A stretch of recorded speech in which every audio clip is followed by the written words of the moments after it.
Next topic जो है हमारा वो है प्रकाश का परावर्तन, रिफ्लेक्शन ऑफ लाइट। यहाँ से जो है हमारा चैप्टर स्टार्ट होता है। अभी तक हम प्रकाश के गुण और वस्तु के बारे में पढ़ रहे थे कि जो पदार्थ होते हैं उनकी प्रकृति जो प्रकाश के लिए इम्पोर्टेंट है वो, जैसे कि बहुत सा पदार्थ होते हैं जो पारदर्शी होते हैं, कुछ अपारदर्शी होते हैं, कुछ प्रभासी होते हैं। तो इन सब चीज़ों को हम डिस्कस कर रहे थे।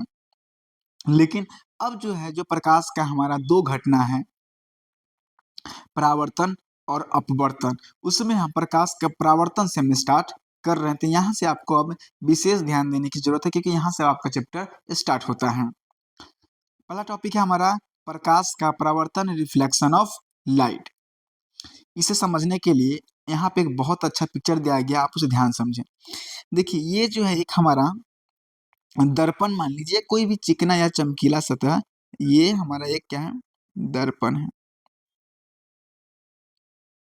ठीक है, इस पे क्या है कि हम कुछ एंगल पे कह सकते हैं कि यहाँ पे हम टॉर्च का लाइट दिए, तो ये प्रकाश जैसे ही इस दर्पण में पड़ा, ये इस प्रकार से मुड़ गया, इधर से आया, इस सतह पे टकराया और ये वापस इस डायरेक्शन में मुड़ गया।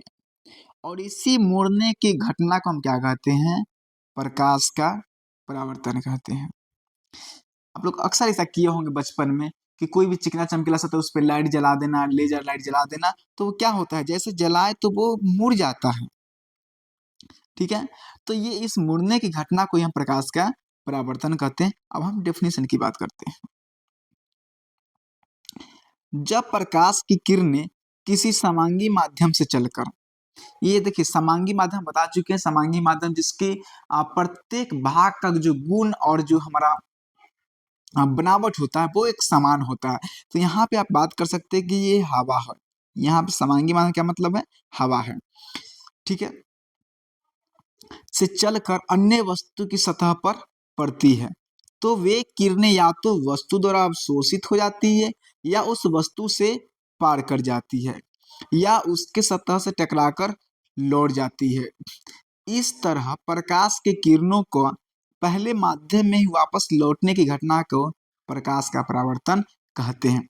देखिए यहाँ पे 3 बात बताया गया है। पहला बात कि जब भी हम किसी समांगी माध्यम से, ये कोई वस्तु मान सकते हैं, ठीक है, ये 3 वस्तु मान सकते हैं, ये कोई वस्तु है। तो यहाँ से अगर कोई लाइट अगर आता है, ठीक है, कोई लाइट अगर आता है तो यहाँ 3 बातें हो सकती हैं। 3 बात हो सकती है। पहला बात क्या है? पहला बात हो सकता है कि ये जो भी लाइट है ये अवशोषित हो जाए। क्या हो जाएगा ये इस वस्तु द्वारा अवशोषित हो जाए, यानी ये लाइट आए अंदर इसको अवशोषित कर ले। ठीक है, दूसरा क्या हो सकता है? दूसरा हो सकता है कि इस वस्तु से पार हो जाए। ठीक है, और तीसरा क्या हो सकता है कि ये वापस वापस ये लौट जाए। तो प्रकाश का परावर्तन क्या होता है? तो ये थर्ड केस जो वापस लौटने की घटना है, इसे हम क्या कहते हैं, प्रकाश का परावर्तन कहते हैं। यानी लाइट इस तरीके से आया और ये वापस इस तरीके से चला गया। ठीक है, तो इससे ही हम क्या कहते हैं, प्रकाश का परावर्तन कहते हैं। हालांकि देखिए ज्यादातर केस में जो है लाइट जो है कभी भी पूरी तरह से क्या कह सकते हैं, परावर्तित नहीं होती। ये कुछ इसमें ऑब्जर्व हो जाता है, ये कुछ लाइट जो है इसके अंदर ही रह जाता है। जितना आया, अगर सपोज कीजिए यहाँ पे कि 100% अगर लाइट हम दे रहे हैं तो ये रिफ्लेक्ट कितना होगा, मान सकते हैं कि ये 90% रिफ्लेक्ट हुआ। बाकी जो 10% है वो ये जो भी वस्तु है ये जो है ये ऑब्जर्व कर ले, 10% ये क्या हो गया, अवशोषित हो गया। ठीक है, या कई बार क्या होता है कि ये जो लाइट आ रहा है, ये लाइट कई बार क्या होता है कि ये इस तरफ जो है पार भी कर जाता है। तो ये तीनों घटना होता है, लेकिन हम बात कर रहे हैं फिलहाल परावर्तन का, तो हमें अभी किसी चीज़ पे ध्यान ना देकर हमें बस इतना ही ध्यान देना है। हमें बस क्या ध्यान देना है कि हमें ना ये ध्यान देना है, ना ये ध्यान देना है। हमें बस तीसरा केस समझना है, और तीसरा केस क्या है? तीसरा केस हमारा क्या कहता है कि ये वापस लौटने की घटना है। यानी लाइट किसी वस्तु पे पड़ा और वापस लौट गया, इसे ही हम क्या कहते हैं, प्रकाश का परावर्तन कहते हैं। लेकिन ये घटना तीनों होता है कि जब भी किसी वस्तु पे प्रकाश पड़ता है तो या तो वो अवशोषित हो जाता है, ठीक है, या फिर पार कर सकता है और वापस लौट सकता है। तो हम बात करें अभी वापस लौटने की। तो प्रकाश जो है जब भी किसी वस्तु पे चलता है, ठीक है, टकराता है, पड़ता है, तो वापस उसी माध्यम में लौट जाता है। अगर हम बात करें जैसे ये जो है वस्तु, हम यहाँ पे ये जो दर्पण हम रखे या शीशा रखे, आईना रखे, तो ये टॉर्च हवा से जला रहे हैं, हवा से जलाते हैं और ये पड़ने के बाद फिर ये जो लाइट है ये परावर्तित, ये फिर हवा में ही लौट जाता है। ऐसा नहीं कि हवा से फिर पानी में चला जाता है, फिर हवा से शीशा में चला गया, नहीं। ये हवा से हम लाइट दिए थे, हवा से ऑब्वियसली टॉर्च हम हवा में जैसे उस पे दर्पण पे डाले थे लाइट, तो ये हवा से आया ये लाइट और फिर हवा में ही चला गया। तो इस घटना को हम क्या बोलते हैं? प्रकाश का परावर्तन बोलते हैं। ठीक है, ये देख रहे हैं ये एक दर्पण है और ये हमारा दर्पण पे एक लाइट आ रहा है जिसे हम इंसिडेंट रे कहते हैं। ये पड़ने के बाद ये फिर उसी माध्यम में, अगर ये हवा है तो ये फिर हवा से फिर हवा में ही रिफ्लेक्ट हो जाता है। इसी घटना को हम क्या बोलते हैं? प्रकाश का परावर्तन कहते हैं। आई होप कि आपको प्रकाश का परावर्तन क्लियर समझ में आ गया है।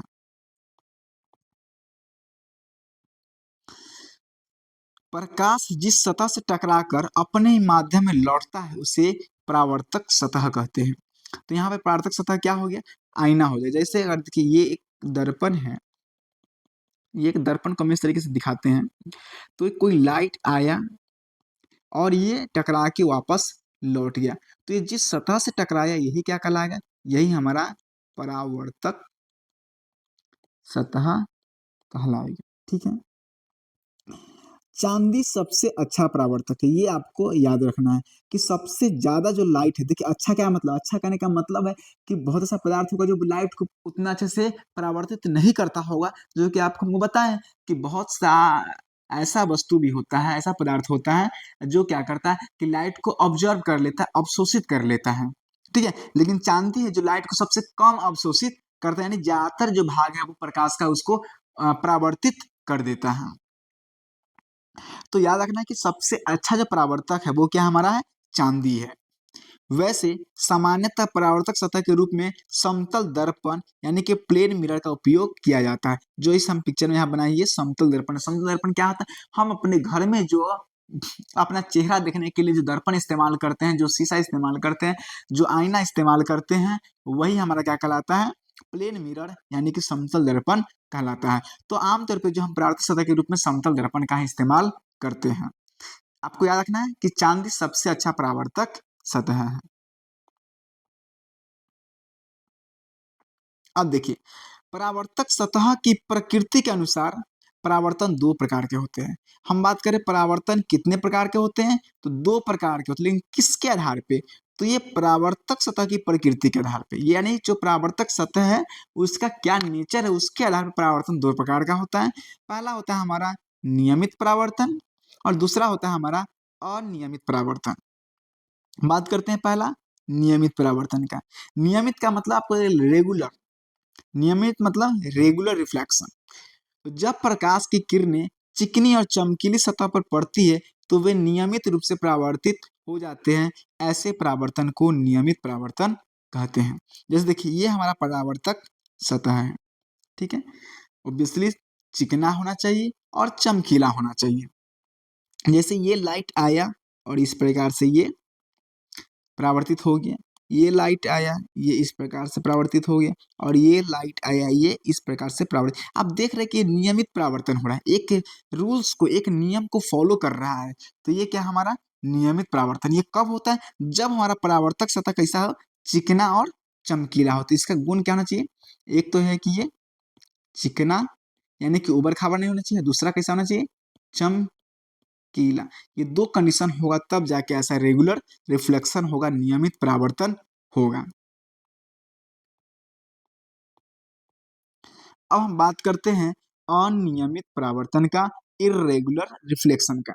तो जब प्रकाश की किरणें रुखरी, रफ और चमकीली सतह पर पड़ती है तो वे अनियमित रूप से परावर्तित हो जाते हैं।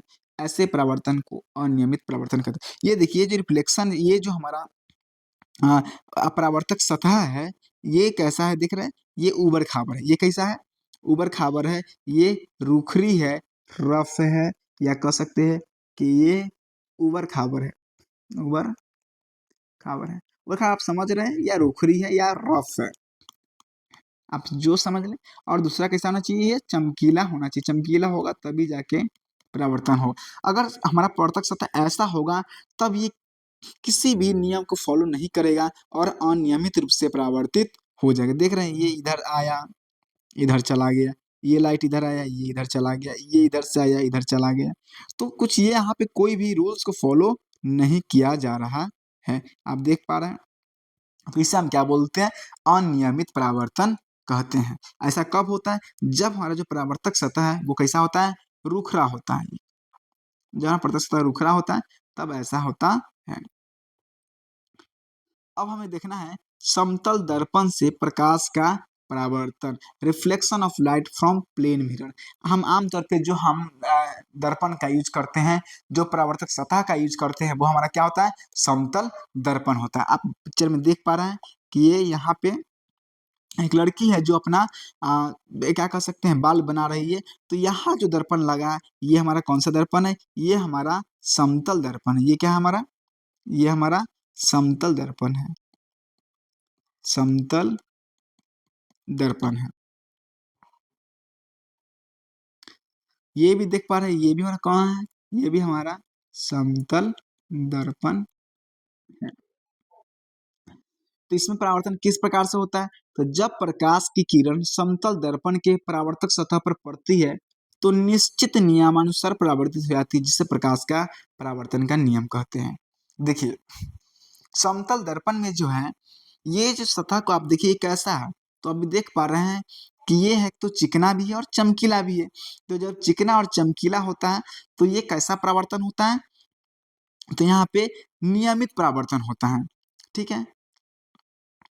तो ये जो समतल दर्पण है, इसका सतह भी कैसा है? चिकना और चमकीला सतह है, तो यहाँ पे भी जो है निश्चित नियमानुसार परावर्तित हो जाता है, ठीक है?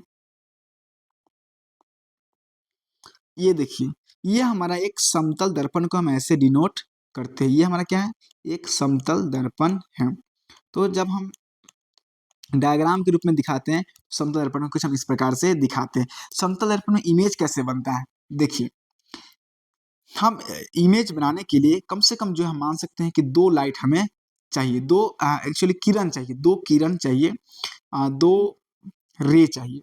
तो ये जो किरण है, एक हम नीचे से लेते हैं। देखिए, निकल तो रहा होगा यहाँ से भी, यहाँ से, सब जगह से निकल रहा होगा। लेकिन अगर इस तरह से हम बनाएँगे, तो क्लियर चीज़ नहीं हो पाएगा। इसीलिए हम सिर्फ़ 2 किरण को लेकर इसको हम समझाने का प्रयास करते हैं, किस प्रकार से जो है इमेज बनता है समतल दर्पण द्वारा।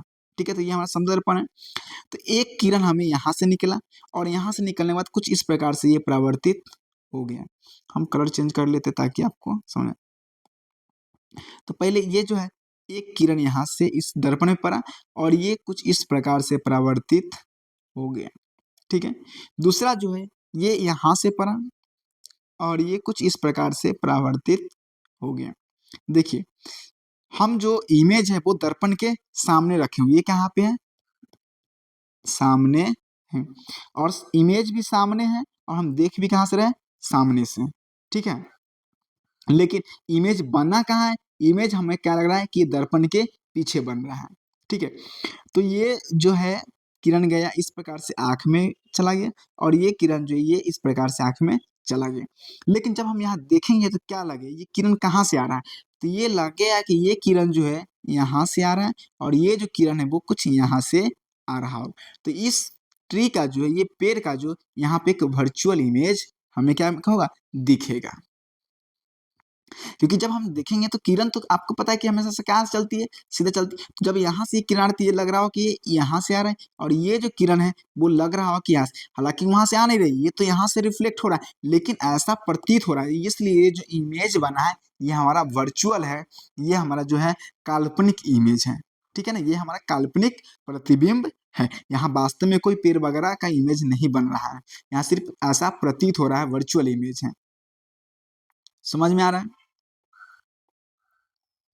एक और एग्जांपल द्वारा समझते हैं। ये क्या हमारा, ये प्लेन मिरर है, ये एक हमारा क्या है? शीशा है। ठीक है। शीशा कहने का मतलब क्या है? शीशा मतलब हम दर्पण की बात कर रहे हैं, सिर्फ ग्लास की बात, यानी इसके तरफ एक तरफ जो है इसको पेंट किया हुआ होगा। आप आईना अगर देखते होंगे तो आईना के पीछे जो है उसका सिल्वरिंग किया होता है, रजतित किया हुआ रहता है, यानी कि जो है सिल्वर का एक लेयर उसकी तरफ चढ़ाया हुआ रहता है, तब जाके एक जो नॉर्मल ग्लास है वो शीशा में जो दर्पण है उसमें बदल जाता है, ठीक है।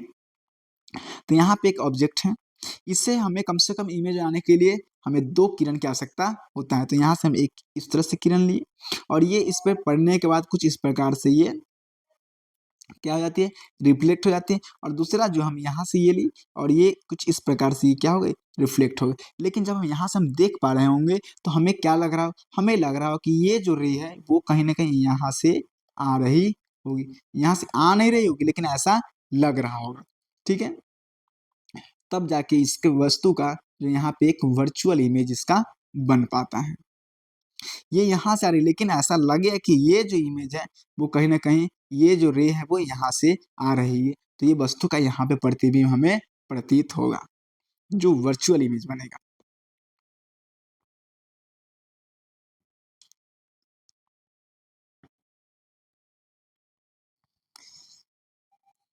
अब देखिए, प्रकाश के परावर्तन के नियम को समझने के पहले कुछ पदों को जानना ज़रूरी है। यानी प्रकाश का क्या नियम है इसको जानने से पहले हमें उससे संबंधित कुछ पदों को जानना ज़रूरी है।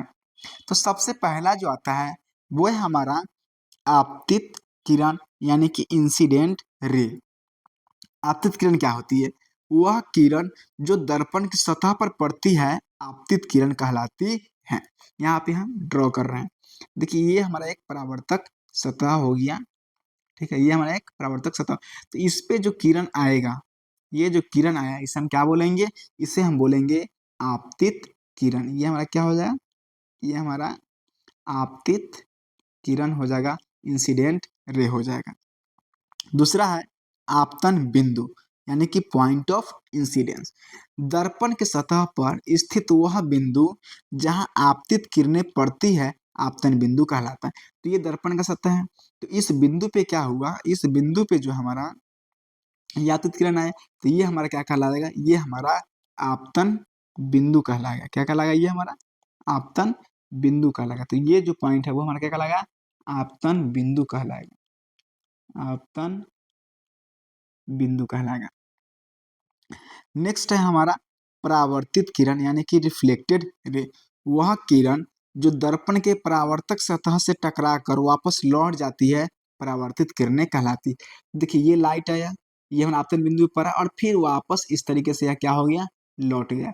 तो ये लौटने वाली किरण को क्या बोलते हैं? इसको बोलते हैं परावर्तित किरण। क्या बोलते हैं? परावर्तित किरण, परावर्तित किरण। तो आई होप कि आपको समझ में आ गया हो कि आपतित किरण क्या होती है, जो दर्पण की सतह पे पड़ती है। आपतन बिंदु क्या होता है कि दर्पण की सतह पर वह बिंदु जहाँ पे आपतित किरण पड़ती है, और परावर्तित किरण क्या होता है कि तो आपतन दर्पण से के सतह पर पड़ने के बाद जो किरण वापस जो है अपने ही माध्यम में लौट जाती है, उस किरण को हम क्या बोलते हैं? उसे हम परावर्तित किरण कहते हैं, रिफ्लेक्टेड रे कहते हैं। तो ये देख रहे ये हमारा क्या है, एक परावर्तक सतह है।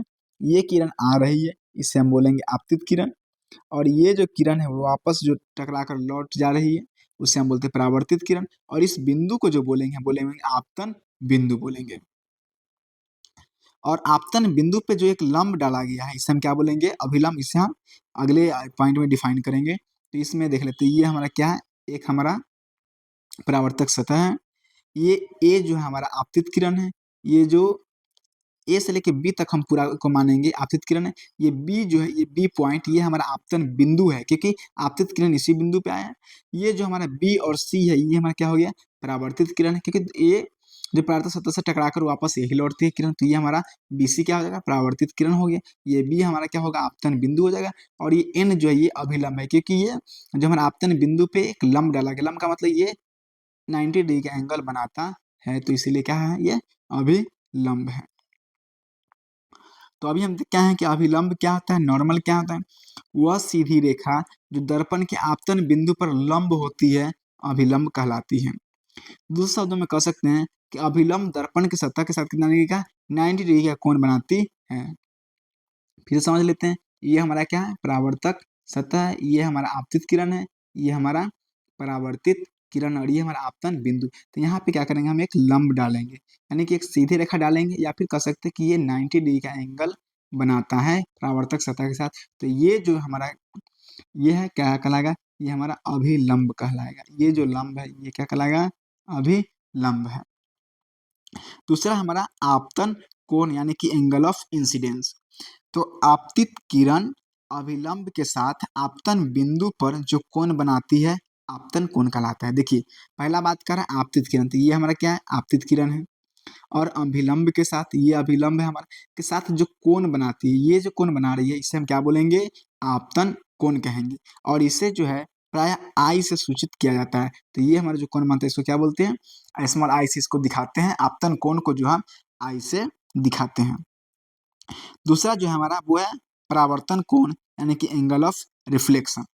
तो परावर्तित किरण और अभिलंब के साथ आपतन बिंदु पर जो कोण बनती है उसे हम क्या बोलते हैं, परावर्तन कोण कहते हैं। तो ये हमारा क्या हो जाएगा, ये हमारा है परावर्तित किरण और ये हमारा अभिलंब। तो इसके बीच में जो एंगल यानी जो कोण बनता है उसे हम क्या बोलते हैं, परावर्तन कोण बोलते हैं। और परावर्तन कोण को जो हम स्मॉल आर से दिखाते हैं। तो आपतन जो कोण है उसे हम स्मॉल आई से और परावर्तन कोण को हम स्मॉल आर से सूचित करते हैं। तो इसे प्रायः स्मॉल आर से सूचित किया जाता है। अब देख लेते हैं पूरी चीज को। M1 और M2 ये क्या है, ये हमारा एक दर्पण है, ठीक है। ये जो हमारा है वो हमारा आपतित किरण है। तो आपतित किरण का नाम क्या डालेंगे, ए से लेके बी तक, ये ए बी हमारा क्या हो गया, ए बी हमारा क्या हो गया, ये हमारा हो गया आपतित किरण। क्या हो गया, आपतित किरण हो गया। बी हमारा क्या है, ये बी जो है वो हो गया हमारा आपतन बिंदु। बी क्या हो गया, आपतन बिंदु। और बी से सी ये क्या है, ये किरण है जो दर्पण के परावर्तक से टकराकर वापस लौट रही है। तो ये हमारा क्या हो जाएगा, परावर्तित किरण। तो ये बीसी हमारा क्या हो गया, ये बीसी हो जाएगा हमारा परावर्तित किरण, ठीक है। और ये बी जो हमारा क्या है, आपतन बिंदु है, इस पे जो एक लंब डाला गया है ये हमारा क्या हो जाएगा, अभिलंब। तो एन जो हमारा क्या हो जाएगा, ये हमारा अभिलंब हो जाएगा, ठीक है। और M1 और M2 क्या हो जाएगा, M1 M2 जो है वो हमारा दर्पण है। आई होप कि आपका सारा जो पॉइंट है वो क्लियर हो गया होगा। अब हम बात करेंगे प्रकाश के परावर्तन का नियम, laws of reflection of light.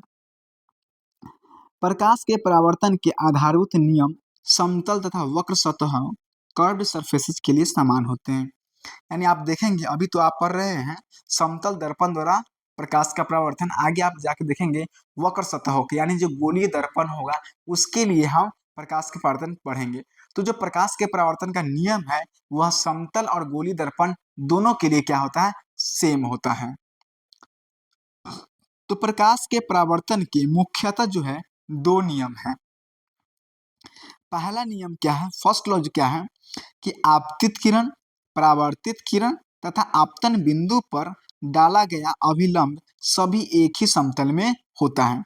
देखिए ये हमारा क्या है, ये हमारा परावर्तक सतह है और ये हमारा क्या है, आपतित किरण है। ये हमारा क्या है, परावर्तित किरण है और ये आपतन बिंदु पर डाला गया लंब है। ये सभी के सब एक ही समतल में होता है। देखिए इसके लिए आपको क्या करना होगा, 2D और 3D को इमेजिन करना पड़ेगा। तो ये अगर हम 2D की बात करते हैं तो ये सब के सब क्या है, एक ही समतल में होता है, ठीक है। जैसे देखिए कोई भी चीज अगर है तो 2D ये होता है, ये 2D है, ये 2D होता है। 3D में क्या होता है, कुछ इस प्रकार से होता है, ठीक है। तो ये जो है चूंकि यहाँ जो आपतन आपतित किरण है, परावर्तित किरण है, आपतन बिंदु है, तो ये सब के सब एक ही समतल में है। तो ये अगर हम समझिए ये एक्स है, ये वाई है, तो ये हमारा जेड एक्सिस होता है। तो अगर हम बात करें कि ये हमारा आपतित किरण ऐसे आया, ये कुछ इस प्रकार है और परावर्तित किरण कुछ इस प्रकार है। और अभिलंब, तो तीनों के तीनों आप देख रहे हैं कि ये क्या है, किससे मिलके बना है, ये हमारा एक्स और वाई से, तो एक्स वाई प्लेन में ही है, तो सब के सब क्या है, एक ही समतल में है। तो आपको बस यही बताना था कि पहला नियम यही कहता है कि आपतित किरण परावर्तित किरण आपतन बिंदु पर जो लंब है वो सब के सब एक ही समतल में, सब के सब एक ही प्लेन में होता है, क्योंकि एक्स वाई प्लेन से मिलकर बना है, इसी में होता है। दूसरा नियम क्या कहता है कि आपतन कोण परावर्तन कोण के बराबर होता है, यानी एंगल आई बराबर एंगल आर, यानी ये जो कोण है आपतन कोण और ये जो है परावर्तन कोण, ये दोनों हमेशा बराबर होगा। अगर आपतन कोण 30 डिग्री है तो परावर्तन कोण भी 30 डिग्री होगा, अगर आपतन कोण 60 डिग्री है तो परावर्तन कोण भी कितना होगा, 60 डिग्री होगा। तो दूसरा नियम ये कहता है।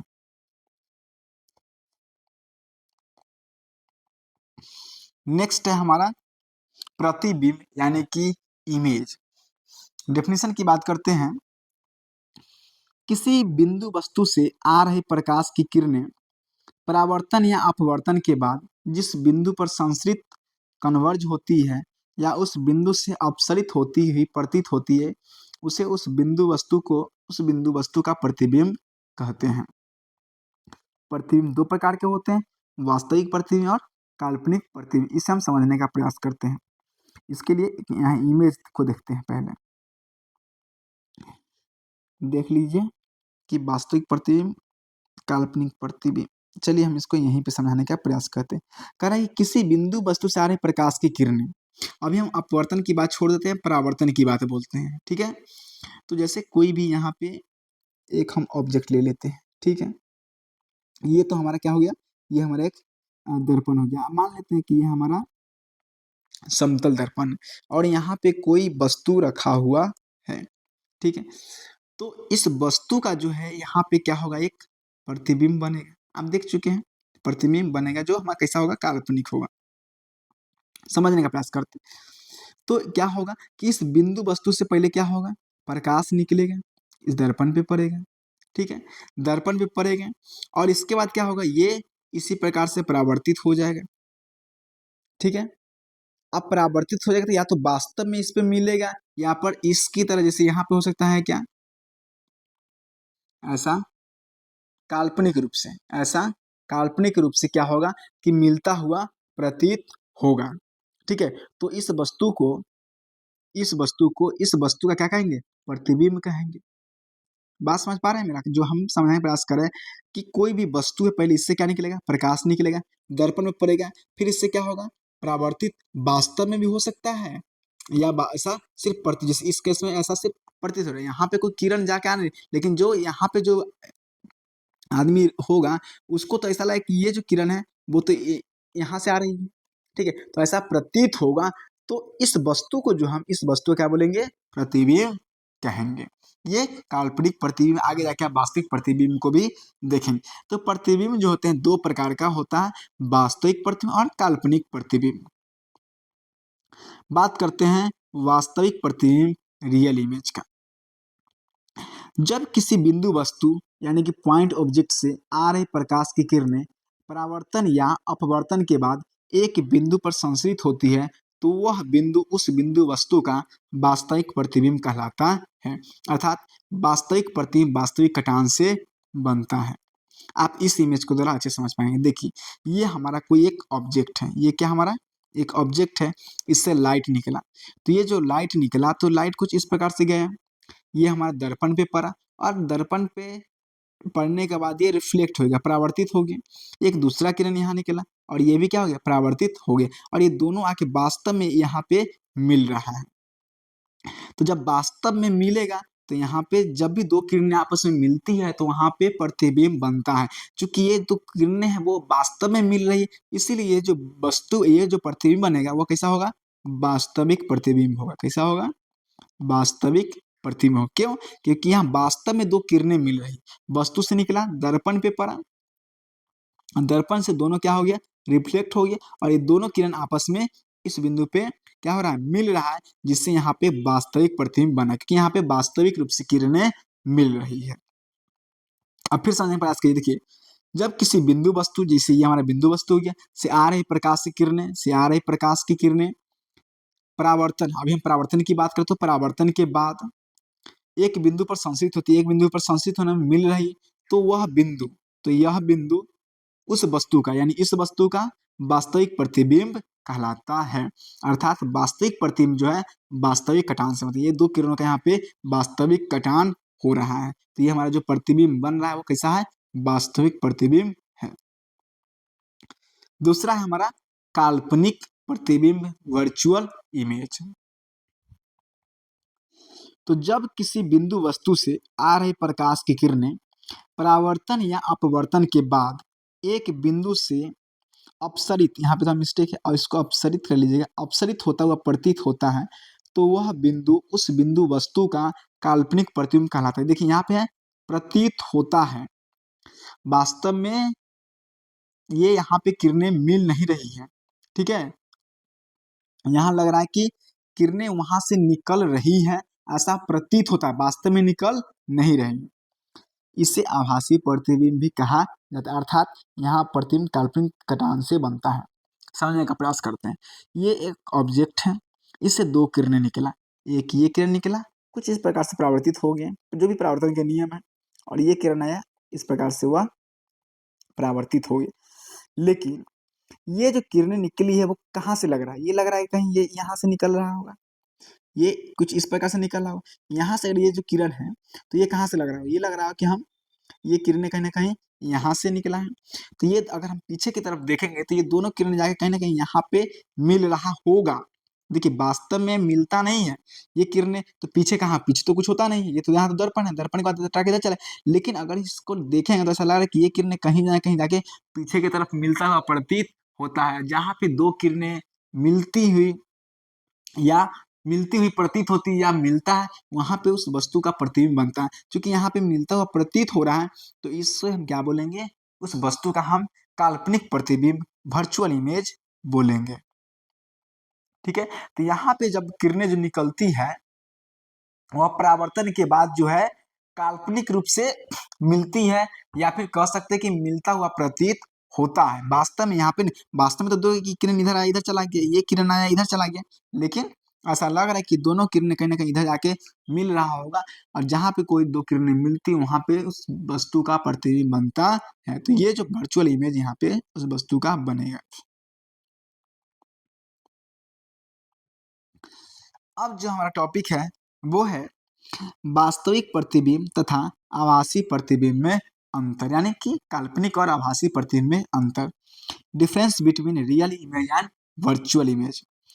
तो बात करते पहले वास्तविक प्रतिबिंब का, वास्तविक प्रतिबिंब और आभासी प्रतिबिंब। पहला जो है यह किरणों की वास्तविक कटान से बनता है। वास्तविक किरणें, बिल्कुल बात है कि यहाँ पे दो किरणें आपस में मिलती है वास्तविक रूप से, ठीक है। जबकि आभासी में क्या होता है कि यह काल्पनिक कटान से बनता है, यहाँ पे दो किरणें आपस में मिलती नहीं है, बस ऐसा प्रतीत होता है। दूसरा बात है कि वास्तविक प्रतिबिंब जो होता है हमेशा उल्टा बनता है, इन्वर्टेड बनता है, जबकि जो आभासी प्रतिबिंब होता है वह कैसा बनता है, हमेशा सीधा बनता है। हमेशा कैसा क्या बनता है, सीधा बनता है। वास्तविक प्रतिबिंब को पर्दा पर उतारा जा सकता है, जबकि काल्पनिक प्रतिबिंब को पर्दे पर नहीं उतारा जा सकता है, ठीक है। नेक्स्ट जो है कि वास्तविक प्रतिबिंब दर्पण के सामने बनता है। वास्तविक प्रतिबिंब क्या है, दर्पण के सामने बनता है, जबकि काल्पनिक प्रतिबिंब जो है दर्पण के पीछे बनता है। देख रहे सकते हैं कि यहाँ पे जो है, यहाँ पे जो है ये जो ये हमारा क्या है, वस्तु है, और ये हमारा प्रतिबिंब है। तो ये दर्पण के कहाँ बना है, ये दर्पण के पीछे बना है। वस्तु ये हमारा दर्पण का ये परावर्तक सतह है, तो इसके सामने जो बनता है वो सामने कहलाता है। तो ये दर्पण के पीछे बना है, तो ये हमारा काल्पनिक प्रतिबिंब है। जबकि आप इसमें अगर देख पा रहे होंगे,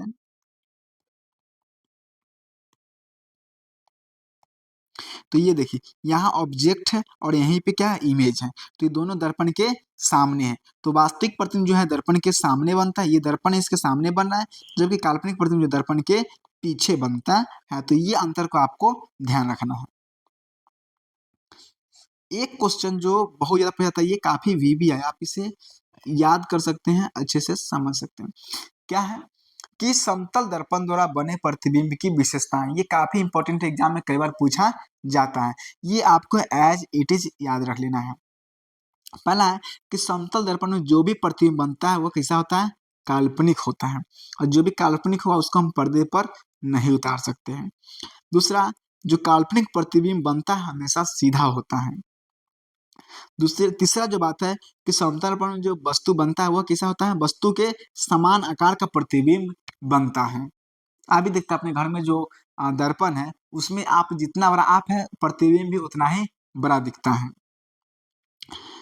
चौथा बात जो है, प्रतिबिंब समतल दर्पण के उतना ही पीछे बनता है जितना वस्तु समतल दर्पण के सामने होता है। बिल्कुल सही बात है। आप देखिए कि दर्पण के अगर आप सामने जा रहे हैं प्रतिबिंब भी सामने आ रहा है, अगर पीछे हट रहे हैं तो प्रतिबिंब भी पीछे हट रहा होता है। यानी कि आप दर्पण के जितना सामने होते हैं प्रतिबिंब दर्पण के उतना ही पीछे होता है। यानी कह सकते हैं कि वस्तु दूरी और जो प्रतिबिंब दूरी है वो दोनों समान होता है। और एक जो घटना है कि यह पार्श्व बी परिवर्तन यानी कि लैटरल इन्वर्जन को दिखाता है। ये क्या होता है, आप देखते होंगे अगर आप दर्पण के सामने आप दाहिना उठा रहे हैं तो प्रतिबिंब का बायां उठ रहा है, आप बायां उठा रहे हैं तो प्रतिबिंब का दायां उठ रहा है। तो ये हमारा पार्श्व बी परिवर्तन यानी कि लैटरल इन्वर्जन कहलाता है। तो ये जो है समतल बने प्रतिबिंब की 5 ये विशेषताएं हैं। आप जो है बी परिवर्तन को आप थोड़ा सा अच्छे से समझ लीजिए कि बी परिवर्तन क्या होता है, नहीं इन्वर्जन क्या होता है। दो घटना है, पार्श्व बी परिवर्तन और बी परिवर्तन। हम पहले बी परिवर्तन समझते हैं। बी परिवर्तन क्या होता है, तो वह घटना जिसके कारण किसी वस्तु का प्रतिबिंब क्षैतिज अक्ष हॉरिजॉन्टल एक्सिस के परिधि 180 डिग्री कोण पर घूम जाता है। फलस्वरूप उस वस्तु का ऊपरी भाग का प्रतिबिंब निचले भाग में तथा निचले भाग का प्रतिबिंब ऊपरी भाग में दिखाई पड़ता है।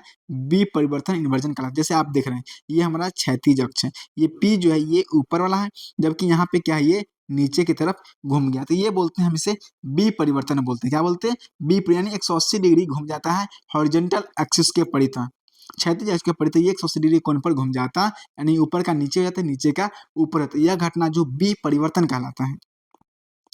दूसरा आता है हमारा पार्श्व बी परिवर्तन यानी कि लैटरल इन्वर्जन। ये क्या होता है, तो यह वह घटना जिसके कारण किसी वस्तु का प्रतिबिंब उदाग्र अक्ष यानी वर्टिकल एक्सिस के परिधि 180 डिग्री के कोण पर घूम जाता है। फलस्वरूप प्रतिबिंब का दायां भाग बाएं भाग में एवं बाएं भाग का प्रतिबिंब दाएं भाग में दिखता है, पार्श्व बी परिवर्तन कहलाता है। पार्श्व परिवर्तन देख रहे हैं, इसमें क्या है देखिए, ये हमारा पी है इस प्रकार से है, और यहाँ पे देख रहे हैं कि 180 डिग्री पर ये क्या हो गया, घूम गया है। तो ये जो है घटना क्या कहलाता है, पार्श्व बी परिवर्तन कहलाता है, यानी दाएं का बाएं में हो जाता है और बाएं का दाएं भाग में घूम जाता है 180 डिग्री के परिवर्तन। इस घटना को हम बोलते हैं पार्श्व बी परिवर्तन। देखिए अगर आप देखें तो ये अपना लेफ्ट हैंड उठा रहा है, तो ये जो है प्रतिबिंब का जो है ये सॉरी ये जो प्रतिबिंब राइट हैंड है और प्रतिबिंब का ये क्या हो रहा है, लेफ्ट हैंड है। तो इस घटना को क्या बोलते हैं, लैटरल इन्वर्जन बोलते हैं। यहाँ भी देख रहे हैं बी जो है ये भी 180 डिग्री के अति घूम गया है, तो इसे क्या बोलते हैं, लैटरल इन्वर्जन बोलते हैं।